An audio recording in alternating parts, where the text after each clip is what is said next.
So you kind of study like one director after another, right? Yeah. Like you tend to watch all the films of this director and then move on to another one. Well, I mean, it's not so systematic as that, but when I first started writing about films, I would write about classic Hollywood, European cinema, and the Criterion Collection stuff. And the approach I took was very much kind of Andrew Sarris Auteur Theory approach, because that seemed like the most sensible one to me and the best way to combine all of the elements of filmmaking into one, kind of review about a film or a filmmaker. And when I started looking at Chinese cinema, I saw there wasn't a lot of that kind of writing about Hong Kong filmmakers. Like there were, like I said, there were art house filmmakers like Hsiao-Hsien and Edward Yang, and then there were genre filmmakers who you would know John Woo because he made movies with guns, even though that's like a small subset of John Woo's career. He made a whole bunch of other stuff like Johnny To as well. Genre criticism would say that Johnny To is a maker of action movies, and then watch all of Johnny To's action movies and then write about them, how they are similar, how they're great, how many explosions are, how cool this camera movement was, and ignore all of his romantic comedies. I actually read a whole book about Johnny To that covers his whole career, only writes about his action movies, all of his romantic comedies. Mm-hmm. And that's ridiculous. It's like looking at John Ford's career and only writing about his westerns and ignoring all of the other movies that he made, which are far more than the number of westerns that he made throughout his career. You're not looking at the whole filmmaker. So I wanted to look at the whole filmmaker. I wanted to find what Johnny To's romantic comedies had to say about his action films and vice versa, and what they have in common and the ways that they're different. And that's basically my approach with Choi Hark, with Jia Zhangke, with any filmmakers. You have to watch what they've done, or a large chunk of what they've done. Mm-hmm. And you also have to be familiar with what has influenced them, with what they're responding to, with what the genre that they're working in is like, mm-hmm. in order to understand what unique things they have done in the film. Like to understand why a Johnny To heroic bloodshed film is different from a Ringo Lam heroic bloodshed film tells you something about the differences between those two filmmakers and what they bring to the medium. I also saw that you have a list of all the Chinese filmmakers, and you kind of break down by Pontiel, like Paradise. How do you make that list? That's Andrew Sarris, who kind of imported Auteur Theory from France. He was a critic in New York, wrote this book called The American Cinema, mm-hmm. in 1968.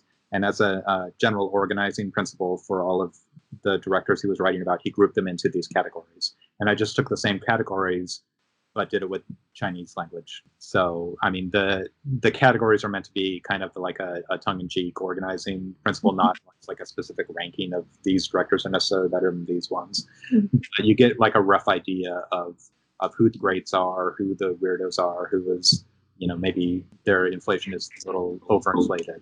So yeah, that's all just ripping off Andrew Sarris. You mentioned that you do research on Chinese films by reading a lot of books or like paper or media outlets about Chinese cinema. Do you have some recommendations on like a very well-written book about Chinese cinema? Kind of the best intro specifically to Hong Kong cinema is David Bordwell's Planet Hong Kong. It was the first one I read. I mean, he's just a great critic professor in general, but he also kind of takes the same approach to Hong Kong popular cinema that I tried to do, which is treating it seriously, not just as genre film or art house film, but trying to look at the whole film and looking at the formal aspects as well as the more auteurist aspects and cultural ones. I have a couple of Stephen Teo books. I think he's a pretty perceptive writer about Hong Kong film, but he's also the one who wrote the Johnny To book that I mentioned that only writes about his action films and ignores the romantic comedies. We're done with the China, Taiwan, Hong Kong stuff, and we can talk about something like more fun. So you do Andy Awards on Twitter each year. It's kind of like your own Oscars, and it's really fun. But like, why do you do it?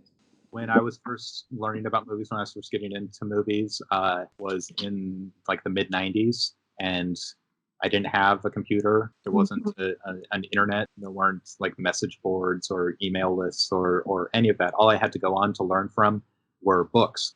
Lists of the films that had been nominated for Oscars were like one of my main sources for trying to figure out what movies I should watch. So I've always liked awards for that reason. Why I also like lists, because I think they're a great way for people to learn about movies that they haven't heard of or hadn't seen before. So I mean, that's pretty much it. I think it's fun. I think it's a nice counter to a lot of critical awards and industry awards that tend to ignore a lot of my favorite films because the Chinese films that do get released in the U.S. Tend to get such small releases, and they don't get the kind of critical push that films from, say, France or Italy might get. You know, I like to kind of counter that narrative, point out that there are like films of interest being made and being released in our cities that aren't getting the attention that they should, that have performances that are just as good as whatever is playing in your local art house, or, you know, great cinematography and editing. That they're not just foreign language film categories.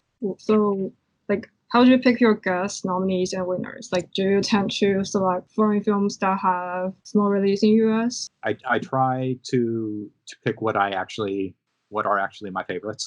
Okay. I game it to highlight movies that I think need to be highlighted. Yeah.